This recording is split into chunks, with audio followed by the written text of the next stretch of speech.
next speakers of this morning's session are Peter and Rosemarie Grant, and Peter will give the prelude. Peter. I'm going to start by thanking you, Giorgio, for the invitation to come here. It's a great pleasure. We share the excitement that you have about evolutionary studies in the modern times. And from our point of view, the excitement comes from the fact that we can study evolution as a process to an unprecedented extent, owing to the terrific advances that have been made in molecular biology and genetics, coupled with the advances made in ecology and behavior, so that the whole field is becoming increasingly synthetic and unified. What Rosemarie and I would like to do for our time here is to summarize what we've been able to find by studying one system in detail. Darwin's finches constitute a classical example of adaptive radiation, that is the diversification of one species into several different diverse types living in different ways. But first I'm going to start with some scene setting context matters. The variation in genotype on the left-hand side in a population is translated into phenotypic variation under the influence of the environment. Now, fitness variation dependent upon phenotype is not uniform. It varies. It is a consequence of random variation, random factors to some extent, but also phenotypic dependent fitness variation is under the strong control of the environment sometimes.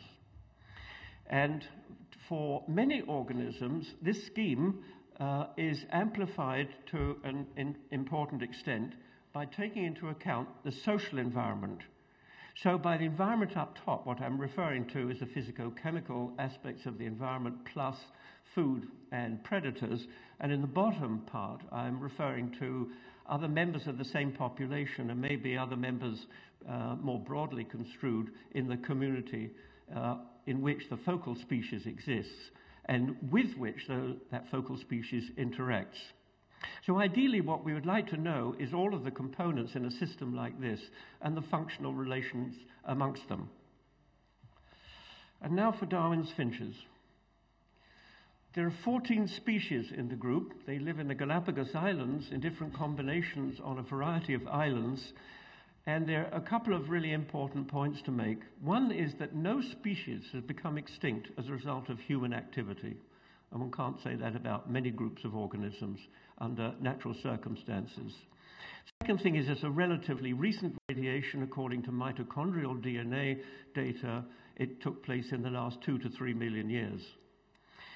Now, all of the species, and there are only some of them illustrated around the sides, have their own distinctive ecological niches, and they feed on the food supply provided in those niches in a unique fashion as a result of having their unique characteristic beak sizes and shapes.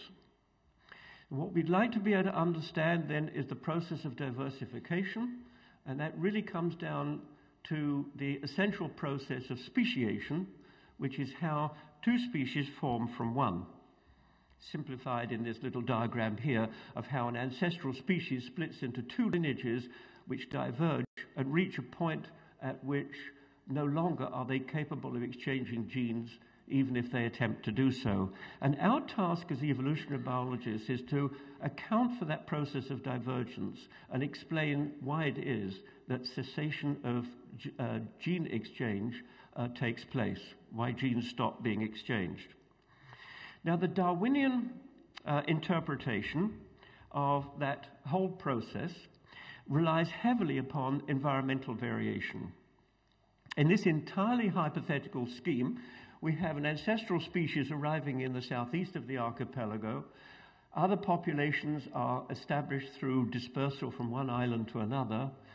Evolutionary change takes place in the separate island environments as a result of random genetic drift, but also selection, because all of the environments are not the same. They differ ecologically, so their populations are subject to different pressures. And then they come together somewhere in the archipelago. We have a derived and, let's say, an ancestral population encountering each other, already partly differentiated. And their further differentiation may take place under the influence of both natural and sexual selection, resulting in a minimization of two things: competition for food and interbreeding. That process, multiplied many times, gives rise to the 14 species from a starting point of just one. And once again, our task is to try to account for it. Well, the key morphological trait I've already pinpointed is beak size and beak shape.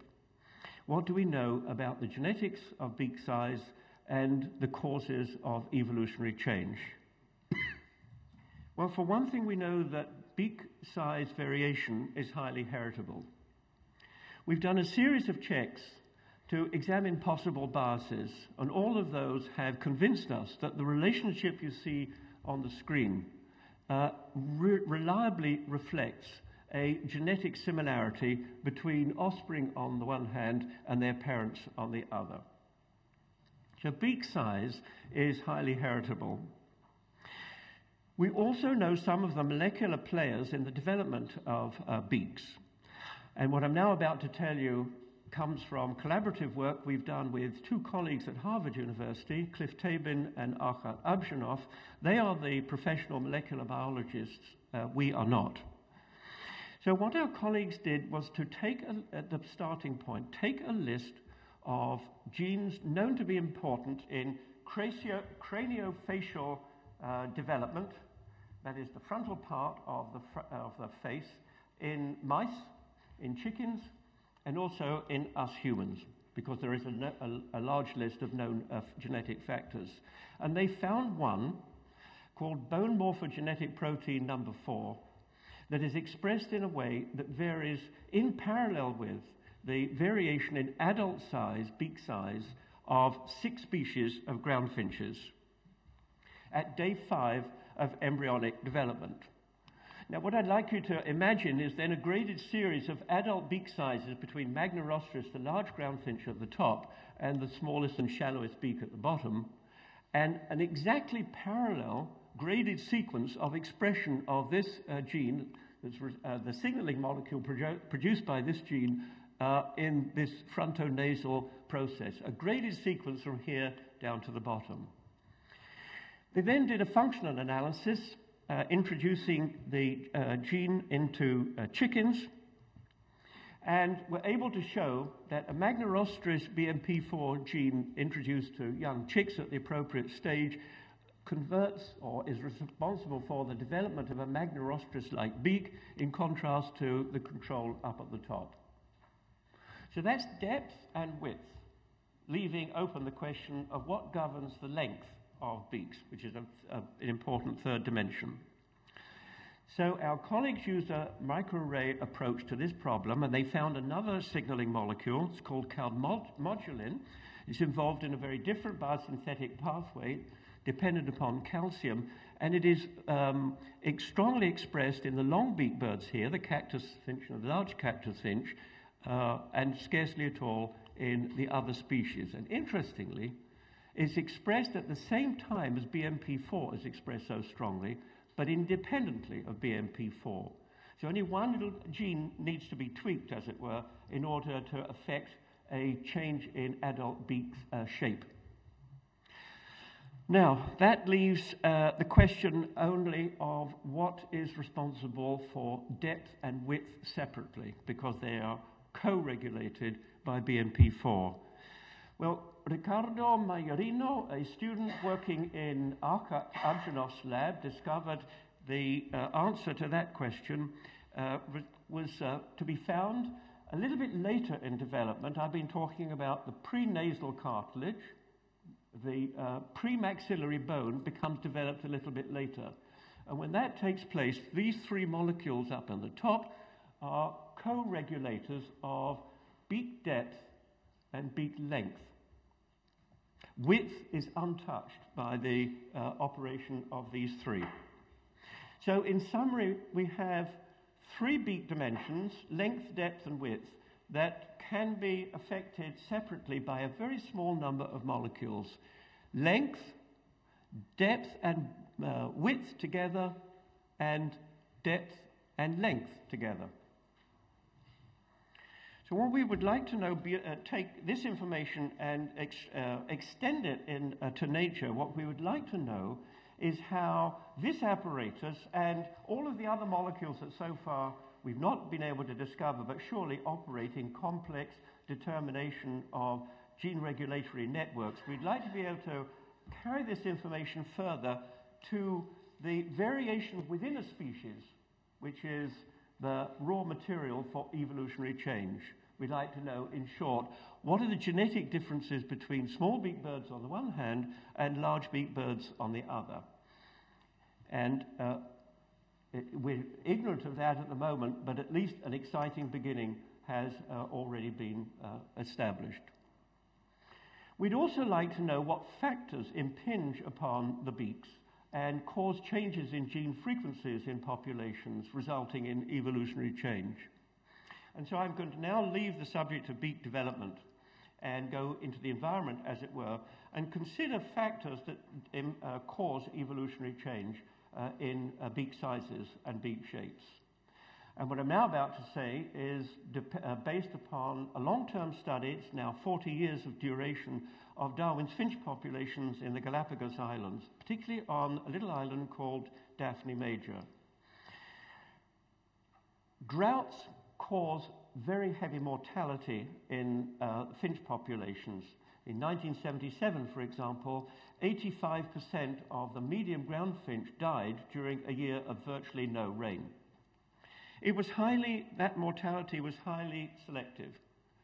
Large-beaked birds survived at a much higher rate than small-beaked birds because they had the ability to crack the large and hard woody seeds of a plant called tribulus up in the top left corner. As the food supply was depleted, the tribulus fruits were in relative abundance, certainly not absolute abundance. It was only the large-beaked birds that could crack these open and obtain their energy reward. They survived better than the rest, and the average beak size went up.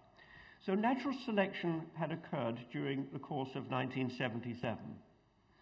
It resulted in an evolutionary change in the population because beak size is heritable. The consequence of natural selection in the next generation was a shift in the population average size. Here I'm giving you the predicted size based upon this simple equation of heritability and strength of selection. And in the next picture, just keep your eyes on here, and you will see the observed evolutionary change that took place. That is the measured difference between the parental generation and the offspring generation. So in short, evolution had taken place, evolutionary change in a trait that is highly heritable, whose functional significance we can understand, when the environment changed.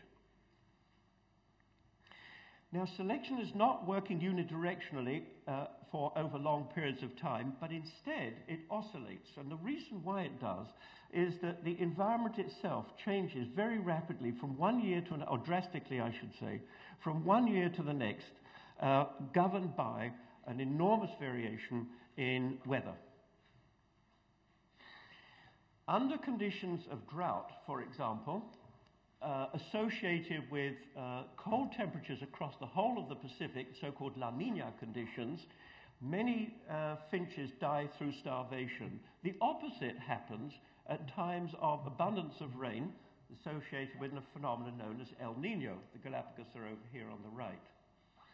So the climate swings back and forth, and so does the food supply, as I will now illustrate.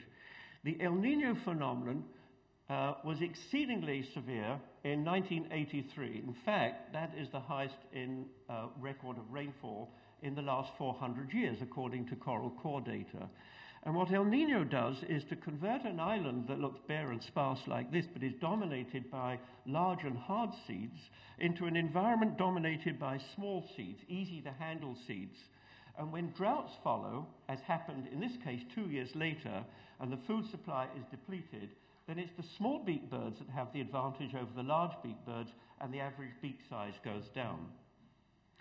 So evolution takes place repeatedly in an oscillating direction according to food supply that is under environmental control.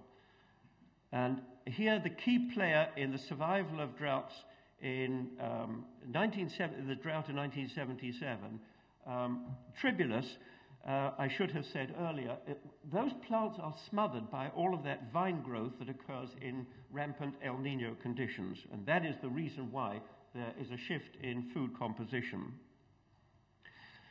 So droughts recur at intervals, just as El Niño events recur at intervals, as indicated by the arrows here, meaning that selection oscillates in direction, with the result, which I think is quite remarkable, that the birds nowadays are not the same as they were when we started in the early 1970s, and that applies to the cactus finch and the medium ground finch in body size, in beak size, and in beak shape.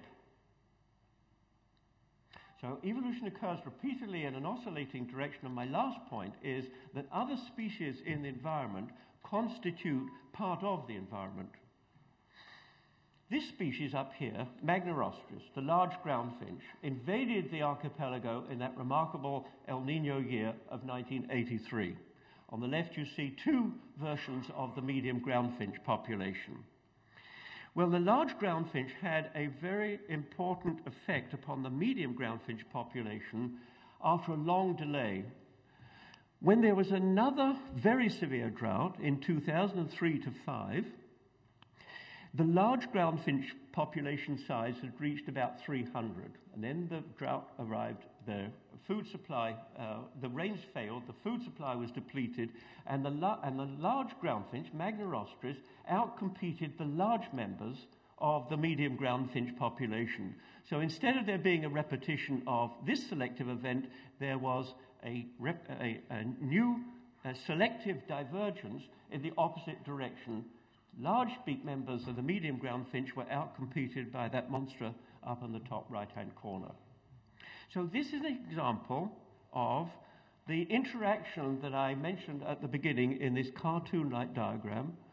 At secondary contact between previously separated populations, further divergence takes place through a competitive interaction resulting in a minimization. And what we would like to be able to understand next is the molecular genetic consequences of interactions of that sort that are so crucial in the speciation cycle and the adaptive radiation process in general.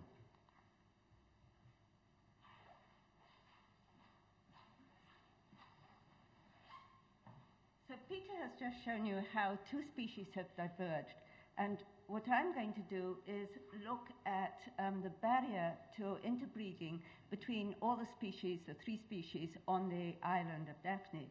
And then I'm going to look at the causes and evolutionary consequences of episodic leaks in this barrier. And this leads me directly on to the formation of a new lineage of finches, which we have followed on Daphne from its inception for the 7 generations. So what is the barrier to interbreeding between the species? Well, a quick answer is song and morphology, because in all other respects they're very similar. They have similar plumage, they have similar nests, and they have similar courtship displays as far as we can tell. Song is very important. So what do we know about song? Well, it differs strongly between the species. We know that the individuals sing one short song, a variant on their species-specific song, and we also know from some early work done by Bowman, who was able to take captive finches to California, that in all species of Darwin's finches, song are learnt in association with morphology during a very short sensitive period of time, between day 10 and day 40. Now, this period coincides with the last few days in the nest, and when the birds are outside the nest being fed by their parents. And at this time, their father is singing, and females do not sing. So it's not surprising that finches learn the song in association with morphology, mainly from their father. And once learnt, this single short song is retained for life and life can be as long as 17 years.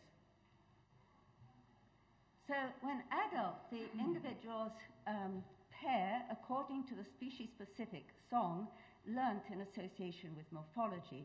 So this constitutes a barrier to interbreeding, made up of a morphological factor, a genetic factor, and song, which is a learnt, culturally transmitted factor. So we can ask how robust is this barrier, because after all, it is based on learning. And learning is vulnerable to disruption if a young bird hears and learns the song of another species during this short sensitive period. And this does happen.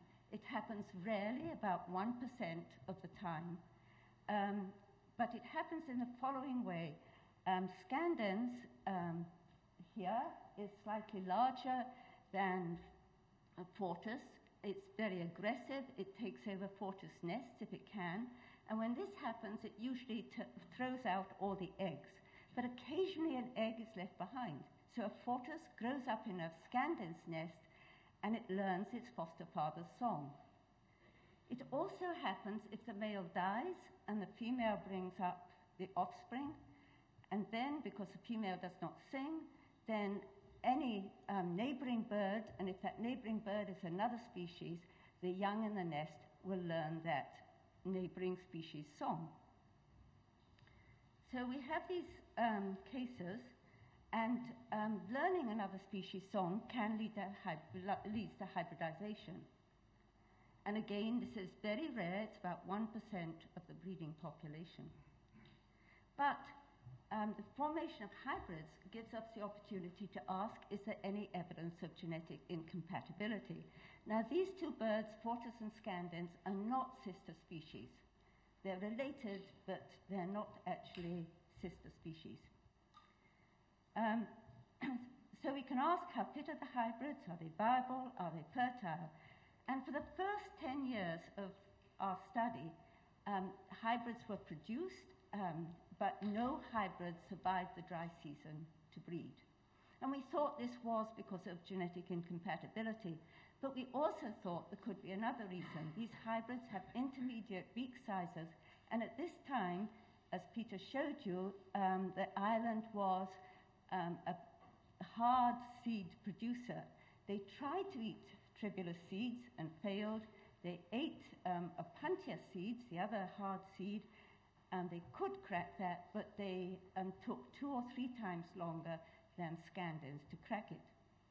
And so this may have been the reason, and it seems to have been the reason because after 1983, when the island was converted to a small soft seed producer, the hybrids began to survive.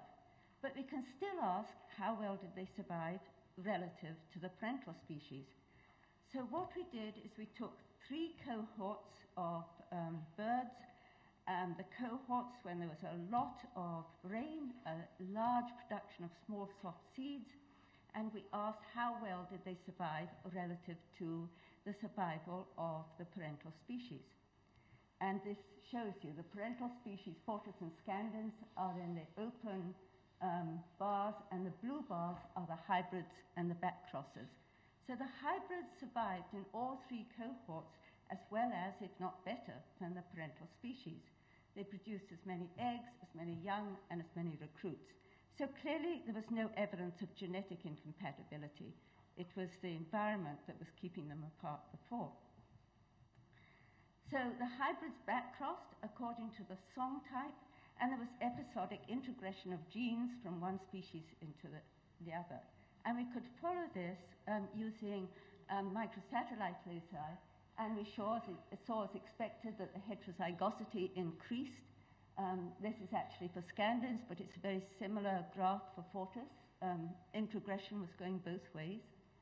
And also the morphology, and this one is just beak shape variance, but I could take body size as well, the morphological characters increased. So we argued that in episodic introgression of genes increased the genetic and the morphological variation on which selection can act, and that in a changing or new environment, this can fuel a rapid route to change. And remarkably, we have a very exciting example of how introgressive hybridization can lead to speciation in the formation of a new lineage of finches. What happened was a finch arrived on the island at a time when we had almost all birds on the island banded. It looked like a fortis, but it was much larger than the fortis on the island. It was a 28-gram bird, whereas the average size of fortis on the island is about 18 grams, considerably larger. It had a very different song, and fortunately for us, it had a genetic marker. It was homozygous for an extremely rare allele at one of our microsatellite loci. So it arrived on the island. It took a very long time to breed. And I should say, sorry, first of all, we asked, well, where did it come from? And we matched its genetic profile up with all the birds on Daphne. It clearly wasn't from Daphne. And we found that it came from, the island that it did come from was Santa Cruz. But it wasn't a fortis from Santa Cruz. It was a fortis scandens fortis hybrid found with an assignment test for about 98% probability.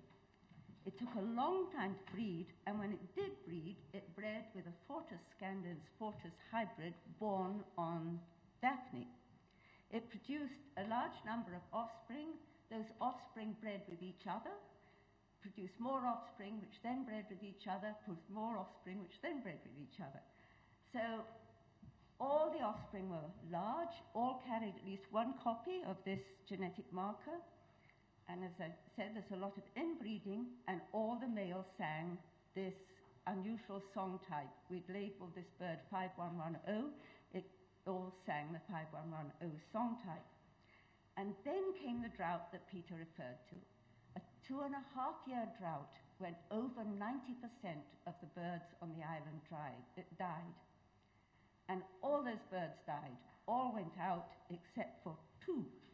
And those 2 were a brother and a sister. They were the only survivors of this lineage.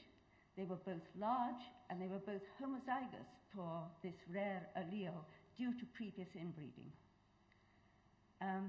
They produced altogether 17 offspring. The ones that survived to breed bred with each other. They produced offspring which bred with each other.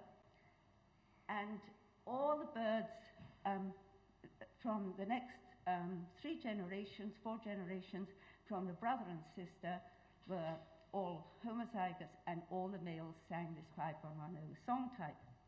So we had cultural transmission of song, father to son, all the way down to this endogamous breeding group, and we had genetic transmission.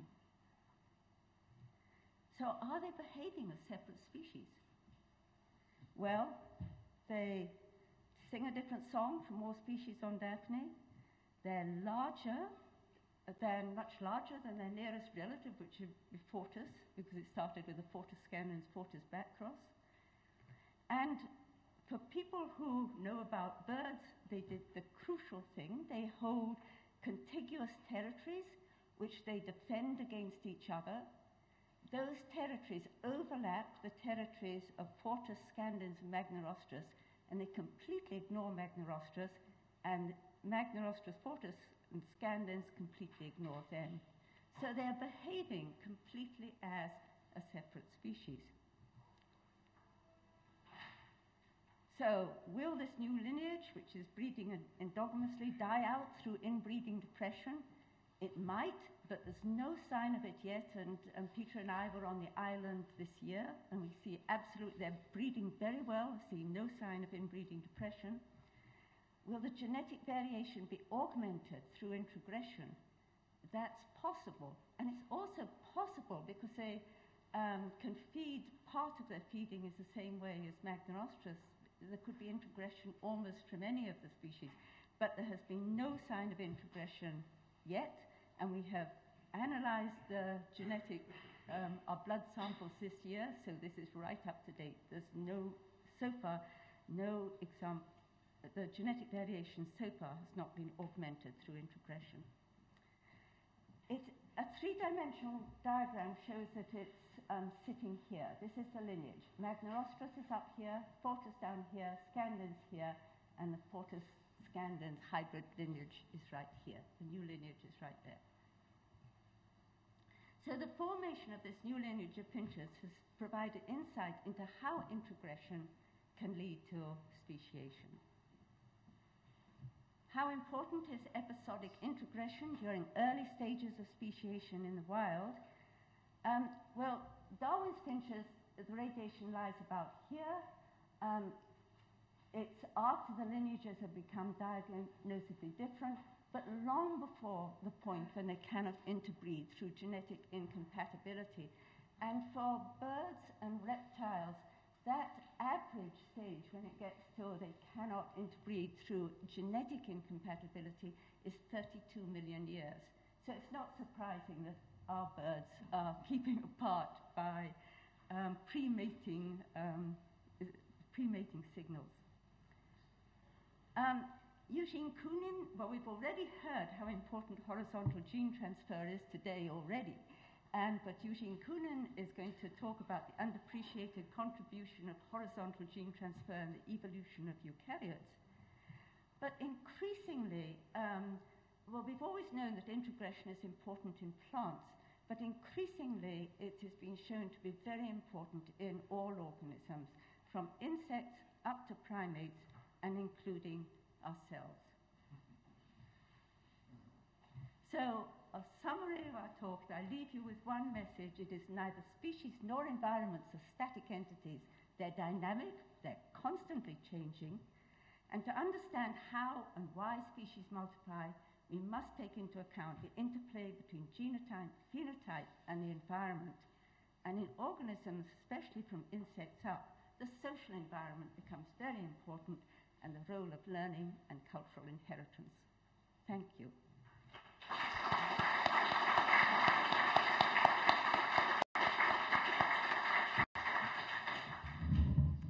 Yes, question? Have you looked at after the mitochondrial DNA, this species, there are cases of introgression. What is the compatibility between the two genomes? Because, you know, may play a big role in the mitochondrial genome in the speciation. Could you repeat the question? Not quite. The question was, is there any evidence for nuclear cytoplasmic incompatibility with mitochondrial DNA?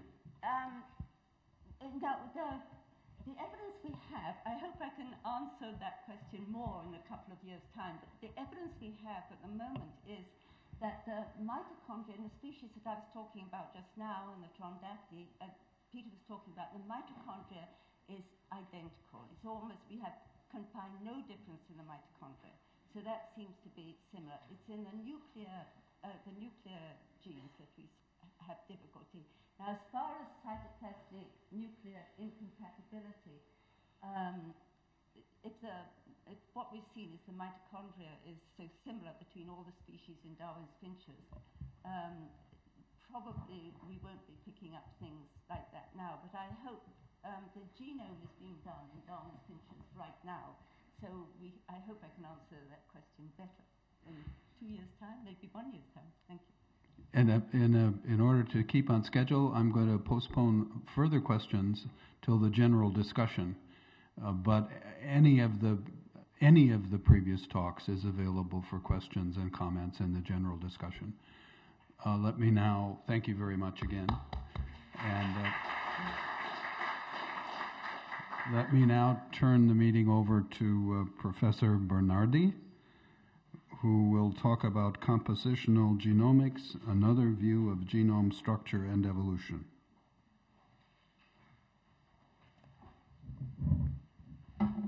Actually, the questions I would like to address are stated here. There are nowadays two widespread views, namely that in spite of advances in genomics, no comprehensive rules concerning genome organization have emerged so far, or even exist. Second point is that in contrast with organismal evolution, genome evolution is non-adaptive. So non-coding sequences, adjunct DNA or selfish DNA. So these are the two questions. And I hope to show you that, in fact, comprehensive rules about genome organization exist, and their collective name, we gave that name, is genomic code. I also will show you that genome evolution is adaptive, as shown by compositional genomics. So let me explain what compositional genomics is. It is simply based on the most elementary and most fundamental property of DNA, base composition, and the frequency of short sequences. Applies to both DNA fragments, which is what we were doing in the past, and to genome sequences. And essentially, of course, concerns non-coding sequences, simply because they represent 98.5%, at least in the case of the human genome. So in the old time, we were just using sequence-specific ligands to separate molecules which had different short sequence frequencies. And later on, of course, this was moved to genome sequences. So the rationale of compositional genomics is simply that short sequences determine DNA structure, and they determine the interaction of DNA with proteins, histones to build nucleosomes, transcription factors to interact with regulatory sequences. So in other words, compositional genomics is based on genome structure and function.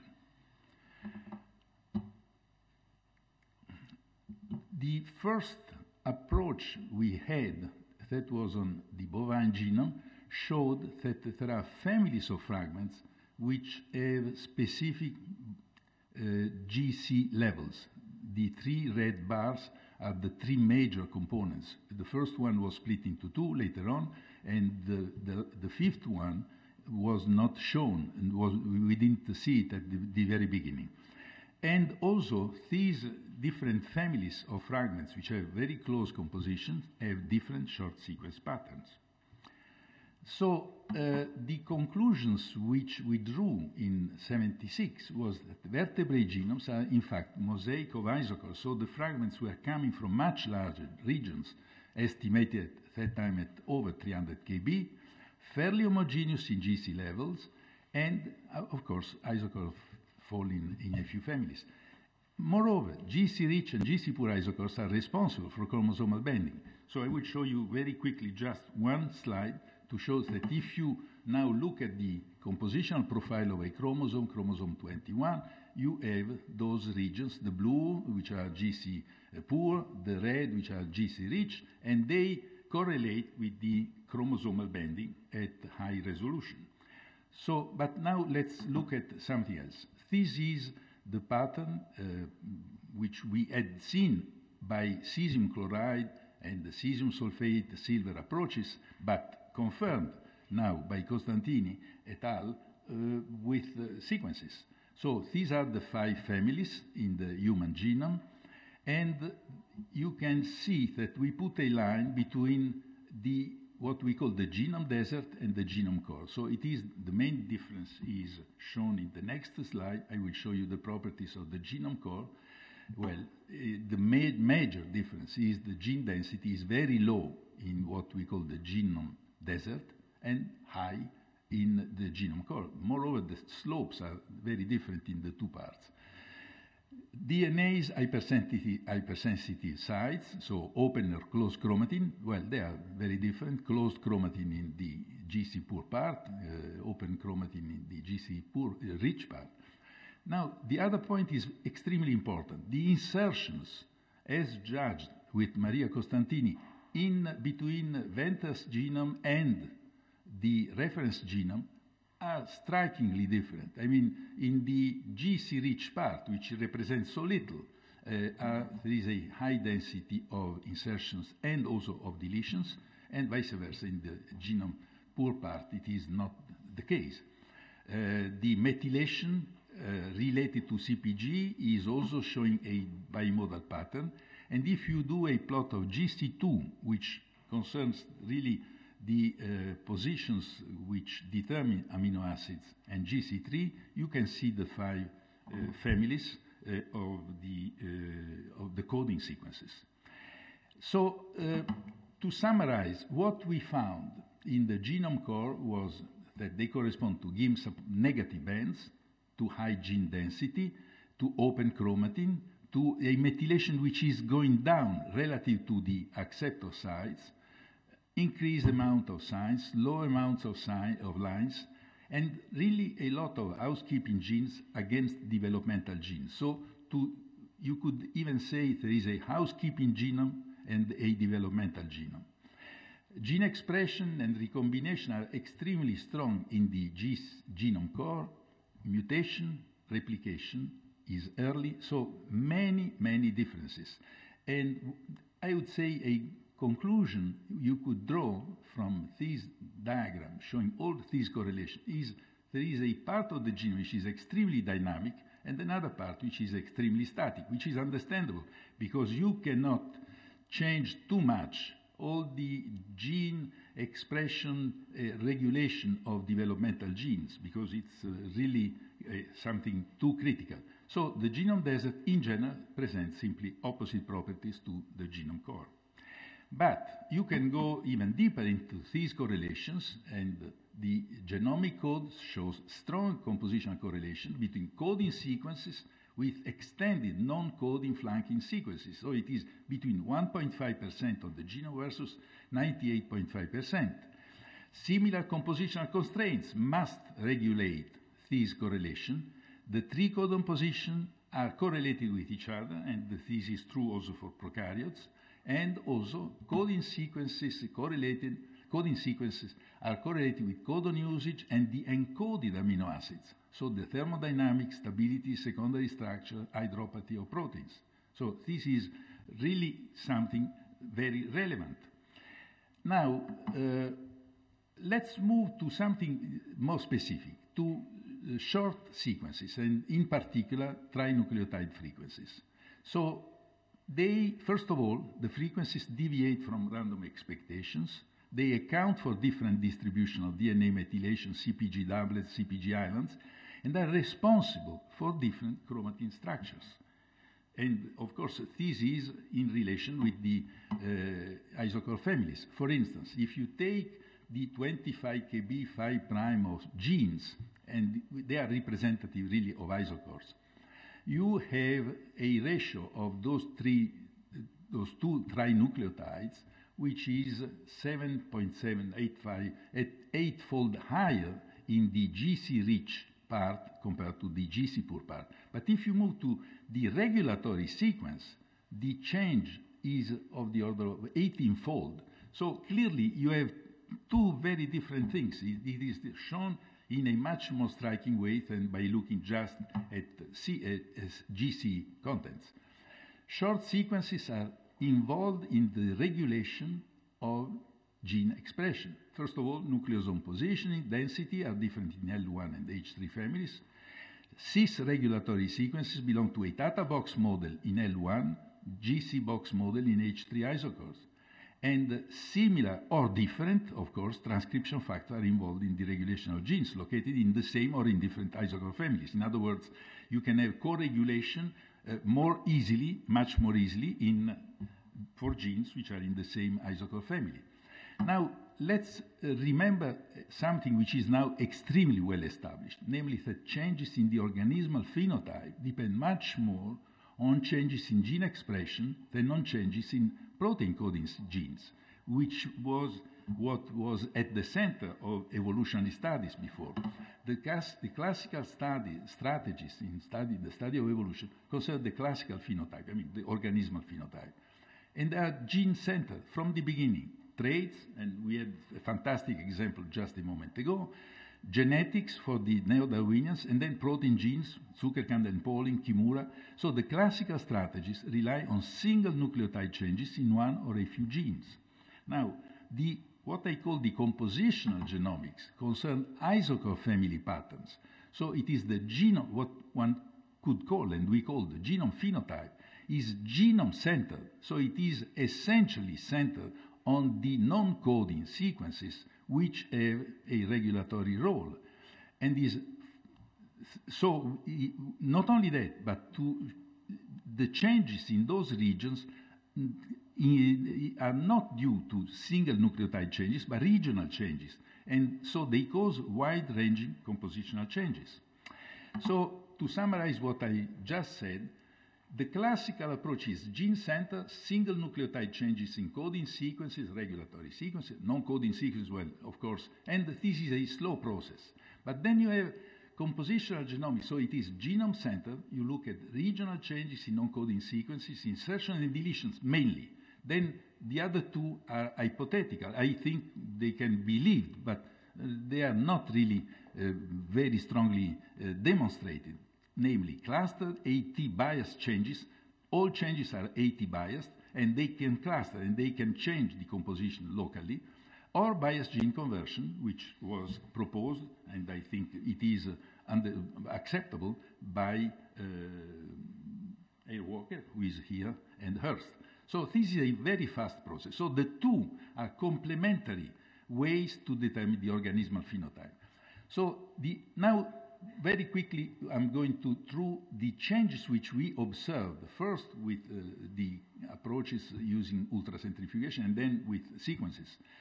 The isochord family patterns, you remember in the case of a human, the way the 5 families are conserved in eutherian mammals and birds, but they are variable and never reach the high GC level attained by warm-blooded vertebrates in amphibians, reptiles, and fishes. This was an observation of a long time ago. So at that time, well, a little bit later, we concluded with my son Giacomo that the formation and conservation of GC-rich isochords of warm-blooded vertebrates are due to natural selection, selective advantages being increased thermodynamic stability, DNA, of course, because you increase the GC, RNA as well, and proteins, because we showed that if you increase the GC of coding sequences, you increase amino acids, percentage of amino acids which stabilize proteins. So isochord family patterns are, that's why we call them genome phenotypes molded by the environment. So this is what we see now, and this was even shown before. For instance, if you take, well, close mammals, chimpanzee and human, well, you expect and you find great similarity in the isochord families. But this is also true between human and dog, which are separated by at least 90 million years. More interesting even is the comparison between chicken and human. And unfortunately, some data on the very GC-rich regions of the chicken were not available at that time. So, but you see a very similar pattern. Now, these two species are separated by 300 million years. So we concluded that it's a result of convergent evolution of compositional properties. If you take, just to show you what I mentioned before, the case of cold-blooded vertebrates, fishes in this case, well, you see a very different situation with never reaching very high GC and different patterns in different species. So the conclusion is that there are two modes in genome evolution, a transitional mode in which the genome desert, what is in blue, doesn't really change between the cold-blooded and warm-blooded vertebrates, but the ancestral genome core, which is only slightly GC richer compared to the genome desert in cold-blooded vertebrates, increases. So there is a strong increase in GC. And of course, there is at the same time an increase in body temperature. So what happens, in fact, is that you have a region which is only slightly higher than the lowest level in cold-blooded vertebrates, which get enriched to produce sequences which are now what I mentioned as GC-rich families. So there is another example which is extremely telling and extremely instructive. Namely, if you take genes which have been duplicated in the past, and then one copy went into the gene-rich regions, which became GC-rich at the emergence of warm-blooded vertebrates, you find that these two genes, which are copies of each other, the intron size is small, as we know is the case in the GC-rich curve where it remains large in the cold, in the GC poor environment. The GC is high and low. Intron-exon correlations are keeping in both cases. CPG islands are associated in the last case, but not in the first one. This is very interesting because we are now comparing two coding sequences derived from exactly the same original gene. Natural selection can be shown to be effective in using two goby fishes, and I'm sorry for the slide, Gylictis mirabilis and Gylictis seta. They live in the Gulf of California, but one lives in high tide pools at 40 degrees. The other one is at 20, 25 degrees. So what is different between the two? Well, first of all, there is an expansion, a large expansion of a small microsatellite in the gene-rich regions of seta. Then an increase of the ratio AT to GC, GC to AT, increase of the transversion to transition, non-synonymous to synonymous, and also a decrease in nuclear DNA methylation. All those are signs of positive selection. So the conservative mode, now we have just discussed the transitional mode, but the conservative mode can only be understood, the lack of changes in composition, by the fact that whenever you have too many insertions, deletions, and other changes, which are critical in terms of chromatin structure and gene expression, especially in GC-rich isochrones, we know that they are essentially concentrated there, they lead to negative selection of the carriers. So that's why you keep the overall structure. So I come to the conclusions. So first of all, the genome is an ensemble of isochores that encode not only amino acid sequences according to the genomic code, to the genetic code, but also determine the secondary structure of proteins and regulate gene expression. And this unifies the classical vision of the three pillars of molecular biology: double helix, genetic code, and gene regulation. Conclusion number 2 is that the vertebrate genome is compartmentalized in a very obvious way, yet it is organized according to a set of rules, all the differences between the two parts of the genome, the two compartments, and the genomic code into something which is an order integrated ensemble. And this is very difficult to make it compatible with non-adaptive evolution. Last slide for the conclusion is that the conservation of the genophenotype over extensive evolutionary distances indicates that negative purifying selection controls the deleterious effects of deletions and insertions and the other possible local changes. And the transitions of genome phenotypes can be visualized as adaptation to environmental changes. All this work was done over an extended period of time. Jan Filipski, Jean-Paul Thierry, Gabriel Macaya, myself, Giacomo, well, they were active in the early stages, and in the more recent ones, in the Stazione Zoologica Anton Dorn, and work which is continuing now. These are the people, and I'm glad to say that at least Maria Costantini is present here. So this is what I wanted to say today, namely that according to what we see, the genome is evolving like the organism, not in a different way. Thank you.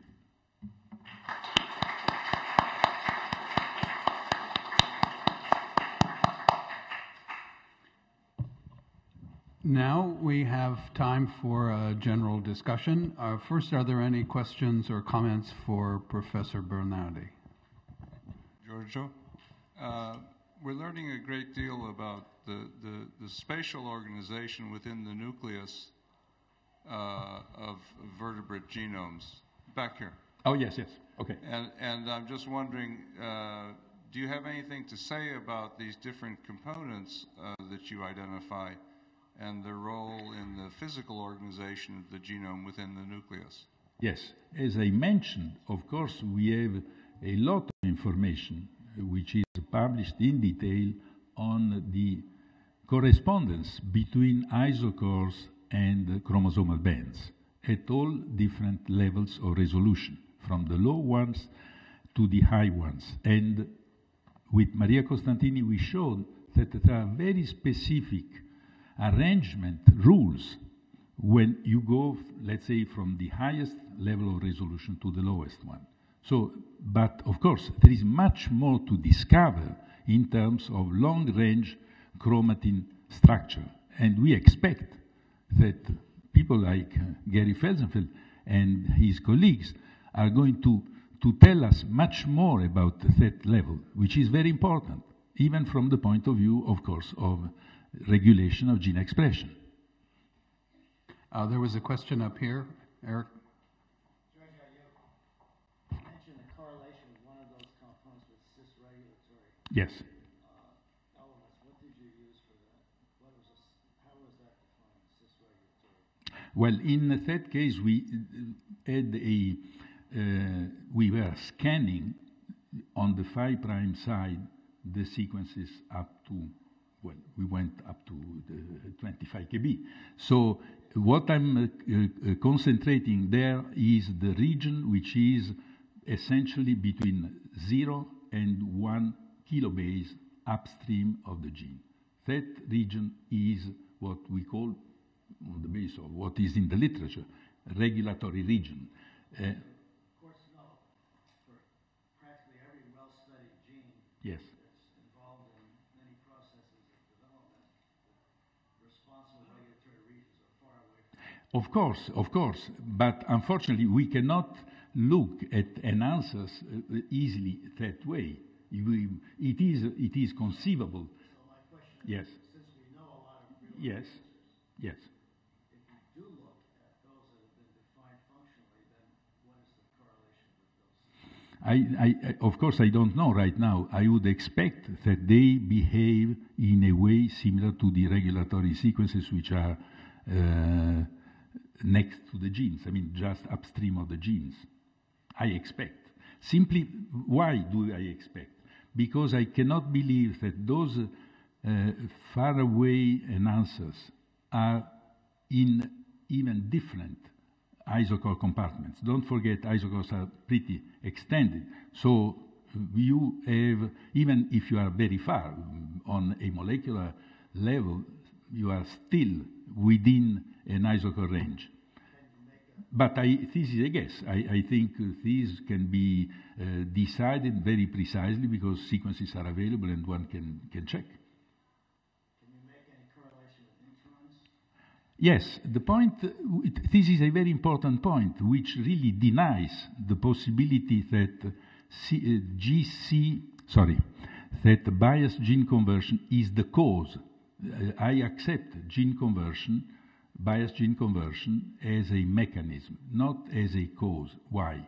Because then you should explain how come not only that you have a correlation, precise correlation between the GC level of coding sequences and GC level of introns, GC level coding sequence, GC level of flanking sequences.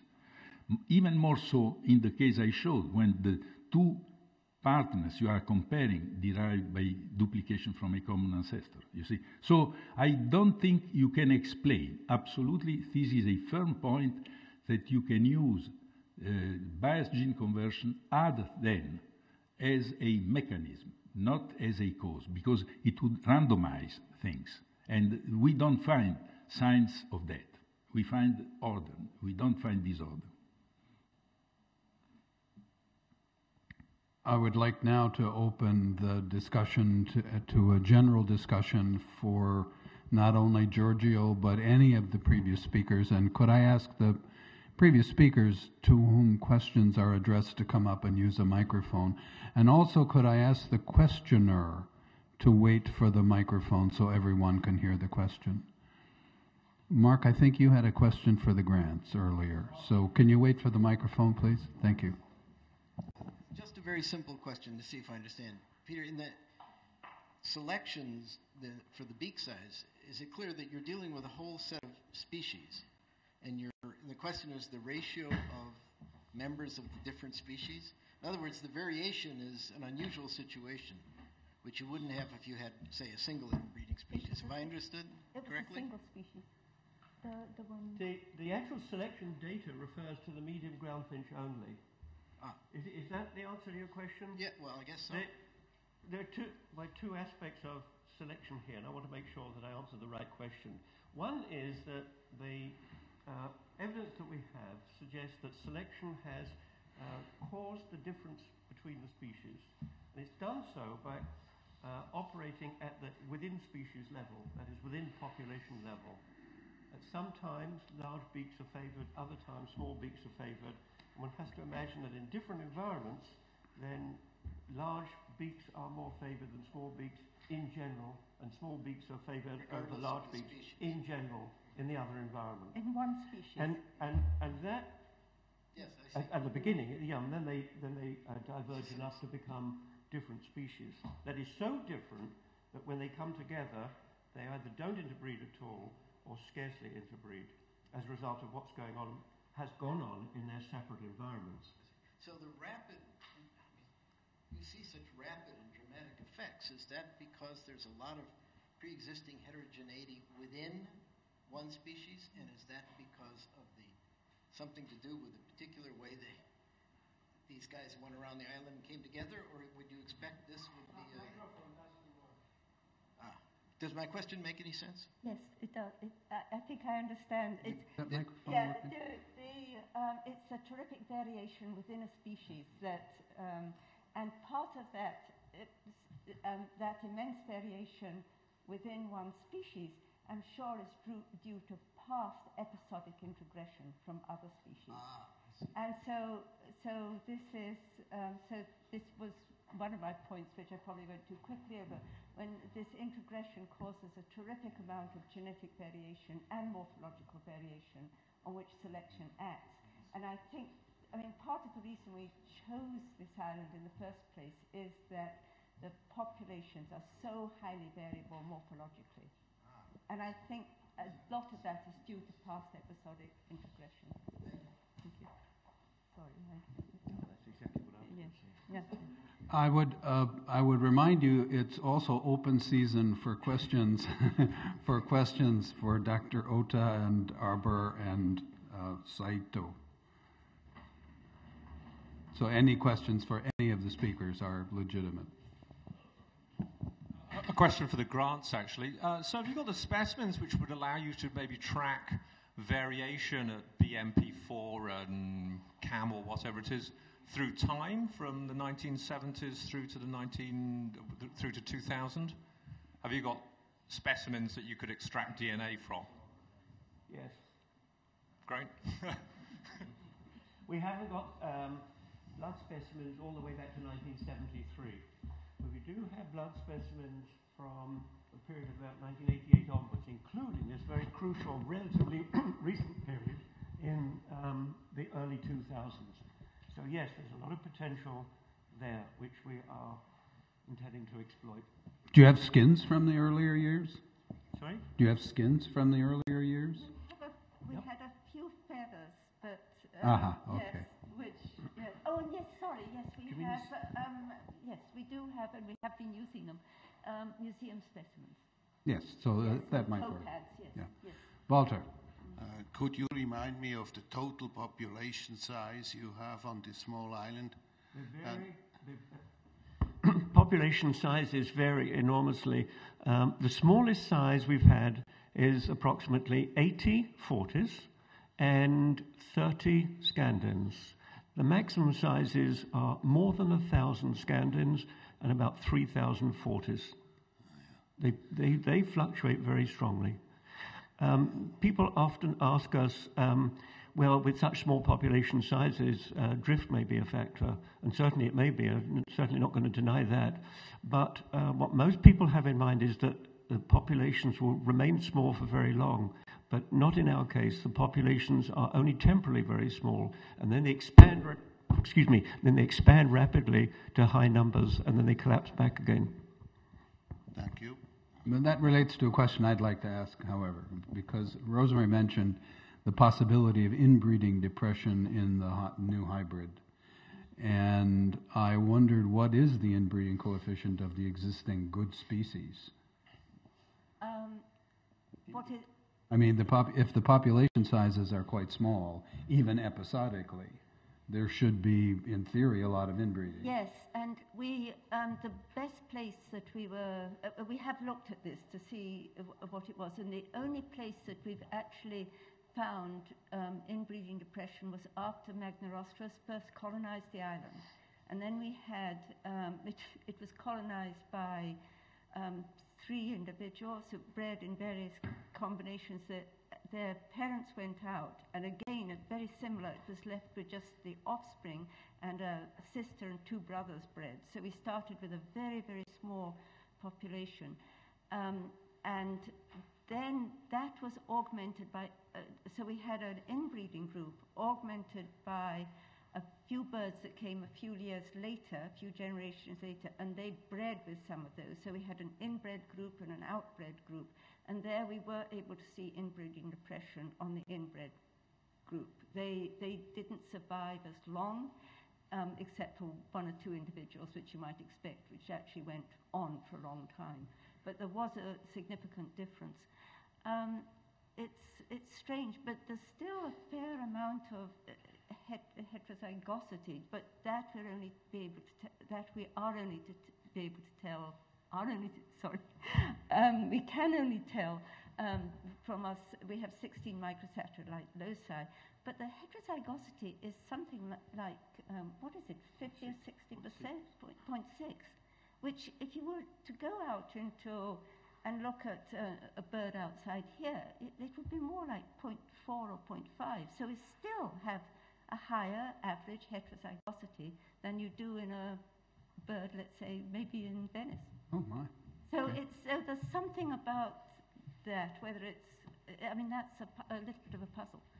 You think they might have an extraordinarily high microsatellite mutation rate? Wouldn't that be fun to see?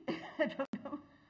Yeah. I just comment that through the generations, we've lost none of the microsatellite alleles.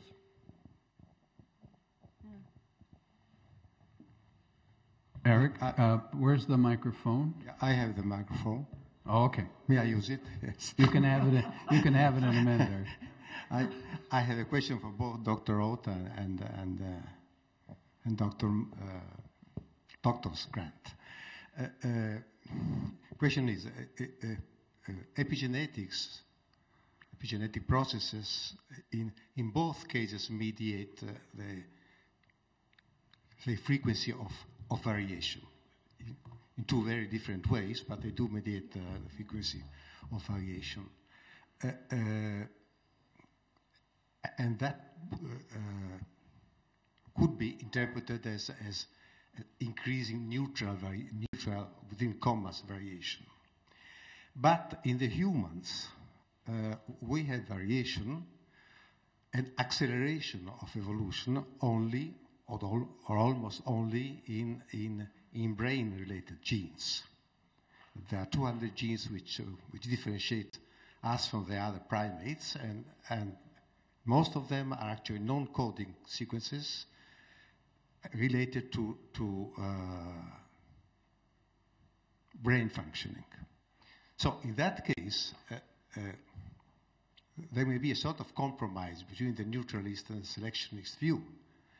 For you can say that well, mutations are almost random, let's say, but then selection acts on mutation, which is a classical view, but mediated by epigenetic processes.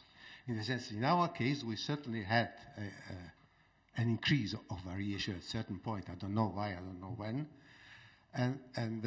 but afterwards, there has been an adaptive influence of the fact that having a larger encephalus and a different organization of the brain, we could change adaptive strategy, which is active in our case because we change the environment. We are not only passively selected by the environment. So this was very adaptive. So it's a hypothesis that we had a high frequency thing because of a stress, and transposon moving and so on. But then the change in the encephalin gene, for instance, carried over connected genes, which improved our new adaptation strategy. And the question is? Oh, this is a comment. Oh, okay, okay. And the question is if that holds for both the questioned people, speakers. Dr. Otto, would you like to comment on that?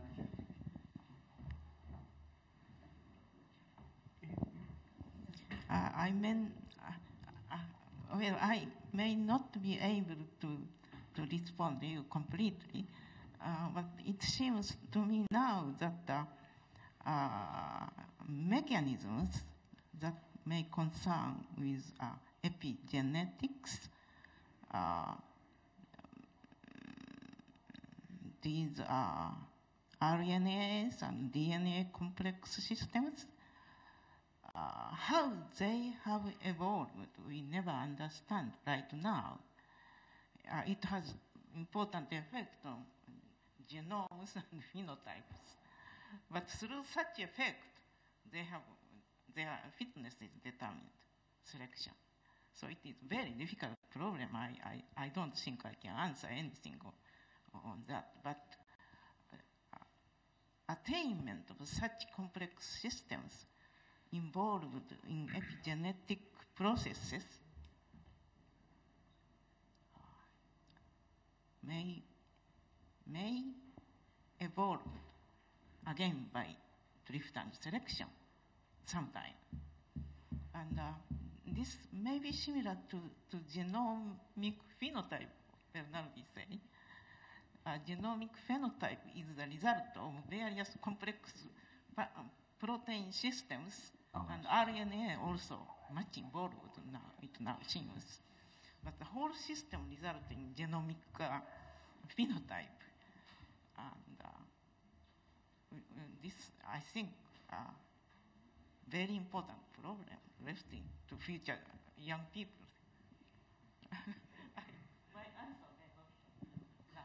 Just a minute. Dr. Saito, would you like to comment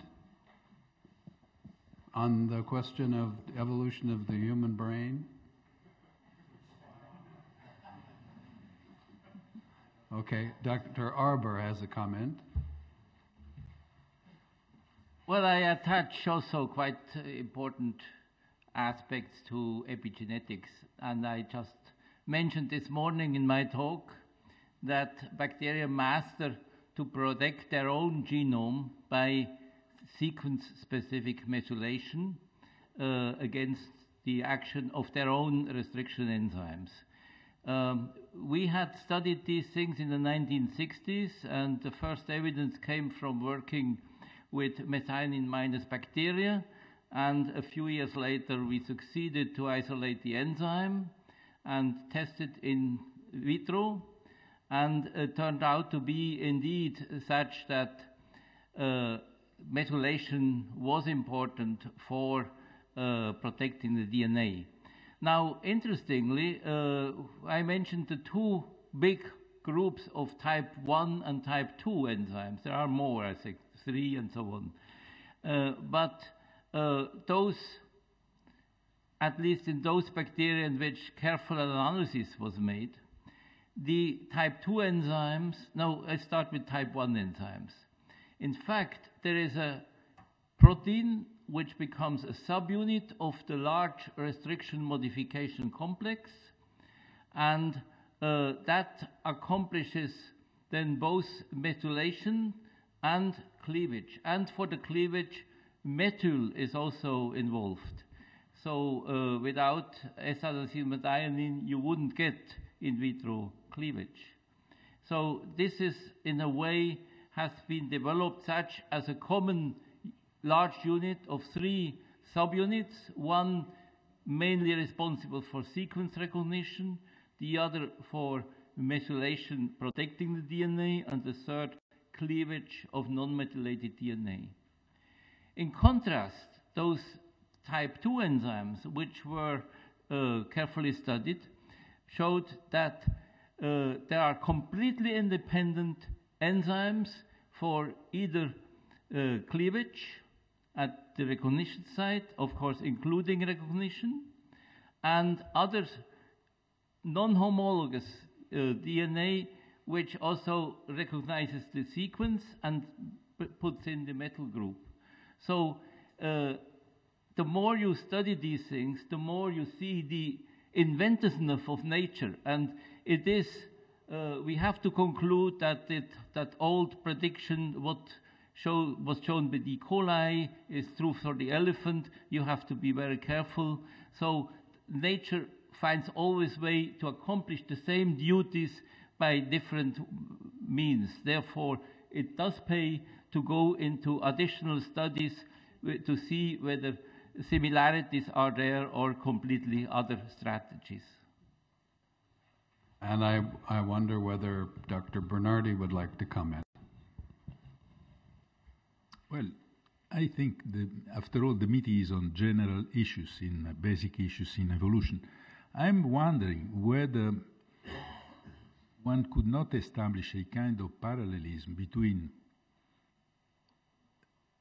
the exchanges of genetic materials among bacteria, on one hand, which is well known and well established, and what happens in the much, much more complex genomes of eukaryotes, in which you have a lot of dynamic exchanges. So instead of picking up new sequences from the outside, as in the case of bacteria, from other bacteria, you do it by reshuffling.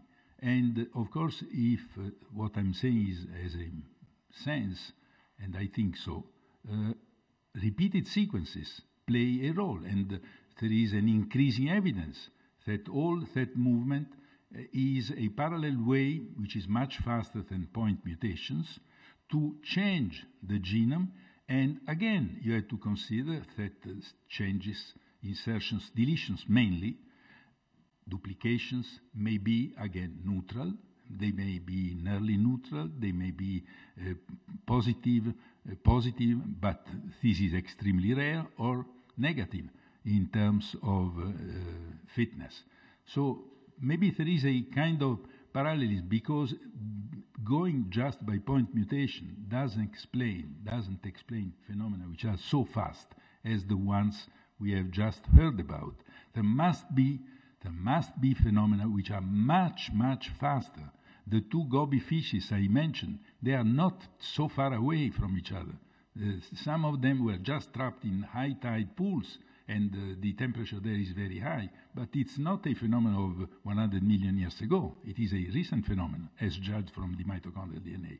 So this very fast movement, both in bacteria and in eukaryotic genomes, doesn't have anything to do, essentially, with point mutations, which were the center of the thinking of evolution for many, many years, for obvious reasons, because it was the normal approach to the problem.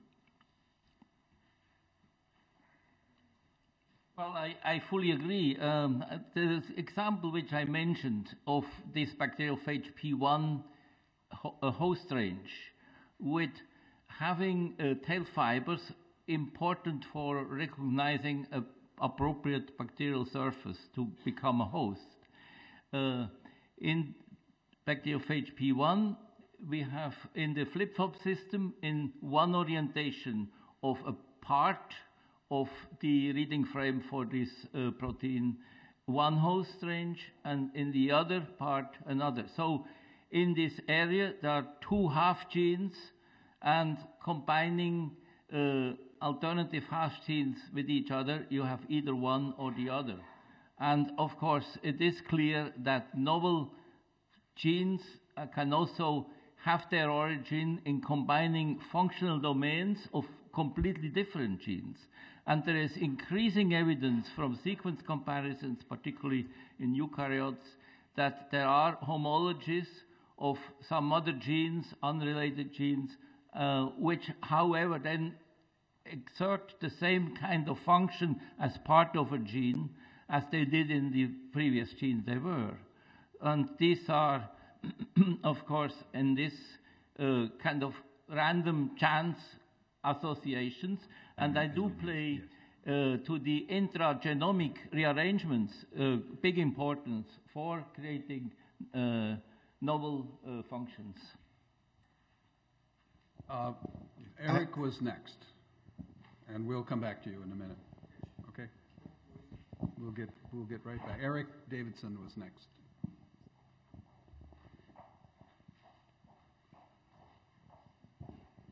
I just want to point out that where you're dealing with, this is for Peter, where you're dealing with single gene functions where the amplitude of expression, such as in the BMP and Calmodulin DKK case, is concerned, small changes in cis-regulatory modules can occur very rapidly and have exactly those kinds of quantitative effects. And as you know, Sean Carroll's examples with the yellow gene over the same equivalent kind of time range show that could explain entirely the kind of variation that you're looking at.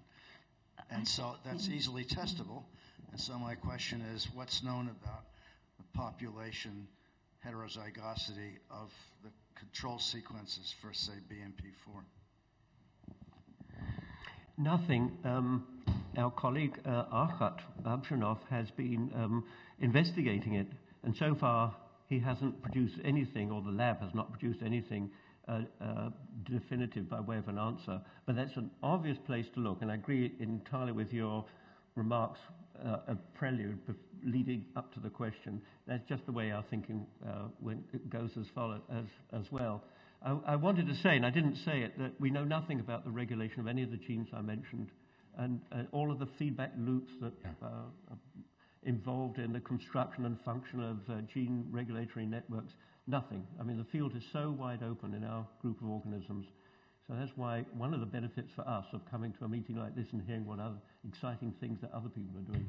But I should also add that this is the direction that we're going with, sort of hunting for the regulatory process, because as you say, it must be in the regulation. Yes, absolutely. Well, maybe it will be easier now when we will soon have the genome for the Finch sequenced and then matching it up with. Well, you can't fight it without being able to do experiments. That's why I mentioned it. Yes. Bill Martin is going to bring the backfield into play. He's way back there. I probably don't need a microphone, but I'll use one anyway. And so, my interest concerns endosymbiosis, and endosymbiosis and gene transfer from organelles is a non-tree-like process. And so I have a question directed both to Werner Arber and to the Grants. When we were seeing in Werner Arber's talk a very nice scheme showing sort of a tree of life with lots, just as many horizontal arrows as we saw vertical arrows. And this is because for prokaryote biologists or bacteriologists, lateral gene transfer has been part of the paradigm from the beginning. It was never anything of surprise to the microbiologist. A non-tree-like process. In plants, for 50 years, the process of hybridization, which is not lateral gene transfer, it's just a non-tree-like process because it's combination, but I don't think that we could really speak of that as lateral gene transfer because it's still within the reproductive bounds of the species. The hybridization, the role of hybridization has been very widespread and championed. In animal systems, it's almost been something that you never hear about. And you showed several, the grant showed several lists on, several examples on one of their overheads. And so my question is more socio-biological. Why have the zoologists or why has the animal evolutionary community been keeping hybridization hidden away in the closet? That's my question. Has it been that way? Has it been for lack of a champion? What's the story there? Is there something to say? You could go first and I'll go next. We both want to answer this, so I'll make mine very short. Ernst Mayr. And I'll just 1 minute. Werner, just 1 second. I'll make mine a bit longer because I don't like always... I don't like pointing... While Rosemary's clearing her voice, I'll just say by way of explanation that Ernst Mayr developed an understanding of speciation as a process which sealed off the possibility of gene exchange relatively rapidly, so that, according to his way of looking at organisms, particularly birds, but not just restricted to birds, you'd rarely see hybrids formed because the barriers to gene exchange would be consolidated very quickly at the time of secondary contact. And his writing was exceedingly influential on the community of zoological evolutionary biologists. Things have become much more relaxed in the last 15 to 20 years. So now that hybridization amongst various animal taxa is well recognized, or becoming increasingly well recognized. Yeah, and I could just add that when we first started this, we had terrific resistance when we were giving talks about the introgression of genes from one species into another, and especially when they were not.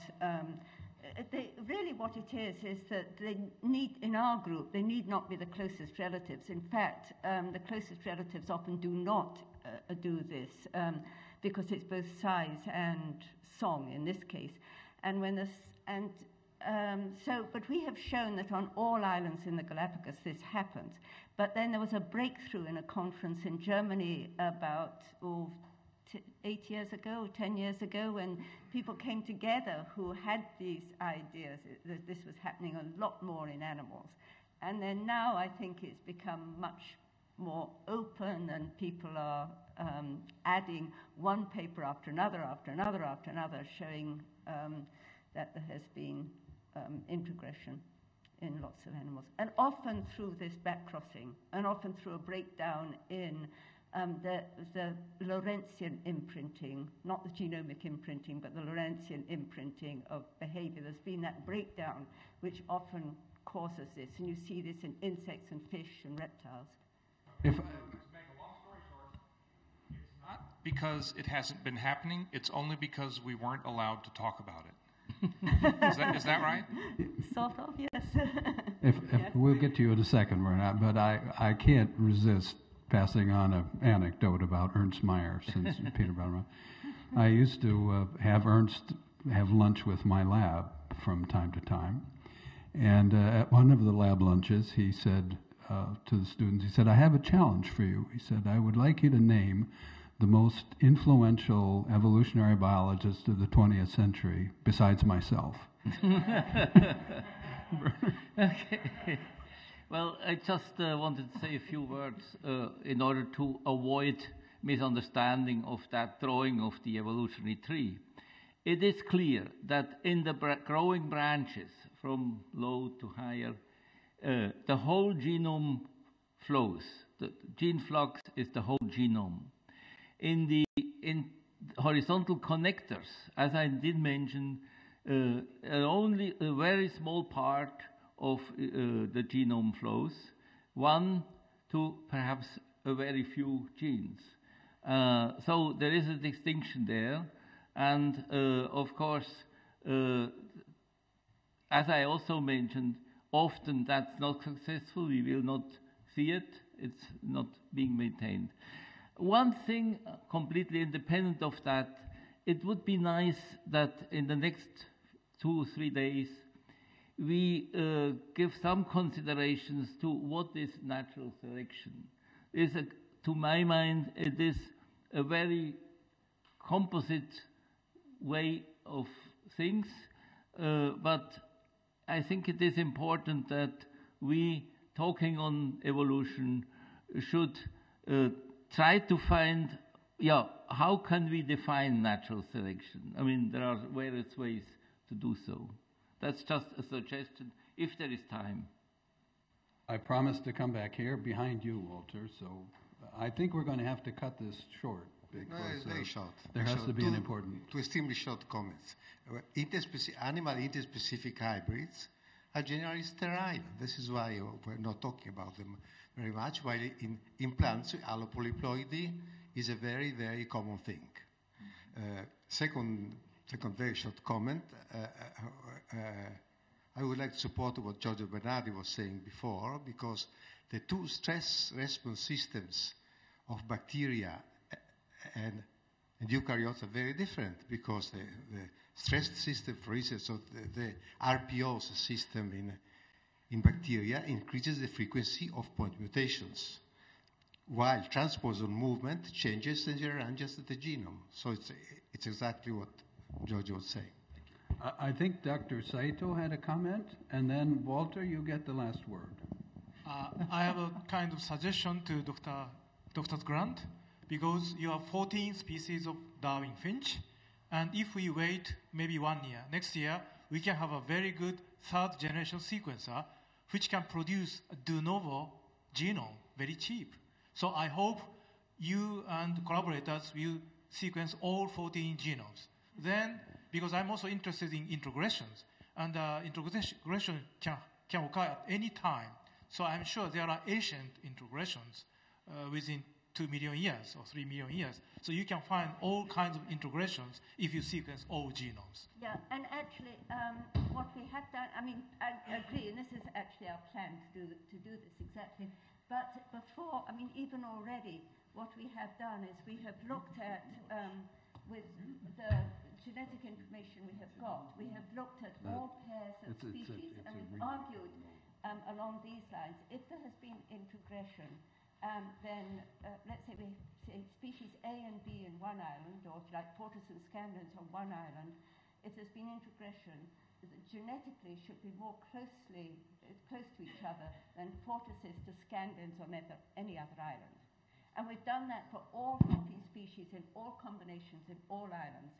And we have seen exactly that there has been introgression going on all islands in the Galapagos archipelago. So when this is our goal, when we get to that point, we're going to have quite a lot of information to use along those lines. Yeah.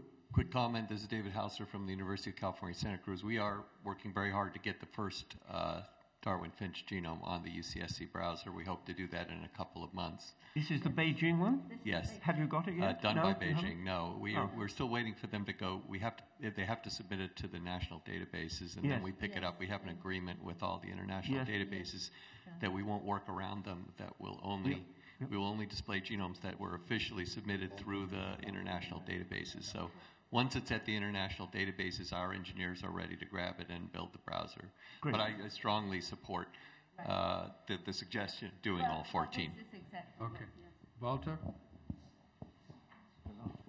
I want to add to Werner's comments about the horizontal gene transfer being in small pieces. There are 2 cases in eukaryote evolution where you have the combination of 2 completely separate genomes, and this is the chloroplast case and the mitochondrial case.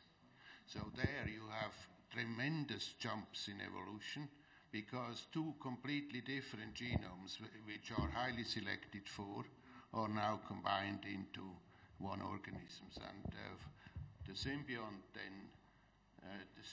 genes are then regularly transferred to the nucleus so that the gain of information is tremendous. And I will show you in my talk that perhaps there was a 3rd case of this. And I think we shouldn't underestimate the horizontal gene transfer, which can take very big amounts. I agree, but there's a but. It is known nowadays that different kinds of bacteria can coexist not only in my body but intercellular for decades. And having that close vicinity, I can imagine that occasionally there is a gene exchange. And as we know, mitochondria, chloroplasts, have given up their original, probably original genes, lost them. They have a few maintained, which are very important. And I wrote a few years ago an article on the universal genetic code. Of course, if you look for horizontal gene transfer, it's only successful if you can read the information which you received. And if there would be more than one genetic code in the living world, you would have classes of organisms which can accept from some others information and others which are in which it would not function. And it is a guess. I cannot prove that, but in fact, the evolutionary pressure was such that finally the universality of the genetic code was successful. However, then the people with mitochondria, chloroplasts, say, well, they have another code. And that's a slight modification of the universal genetic code and makes sense because mitochondria should not accept a number of additional genes from the genome. And whenever, by chance, occasionally a gene comes over, it's not used and can be eliminated again. So, but that's just a suggestion, and I think one should think about these kind of things. Thank you all very much for your enthusiastic participation in the discussion. I'm now going to turn this over to Dr. Bernardi for some housekeeping matters. Yes, just a few practical things. First of all, in the evening, nothing is planned for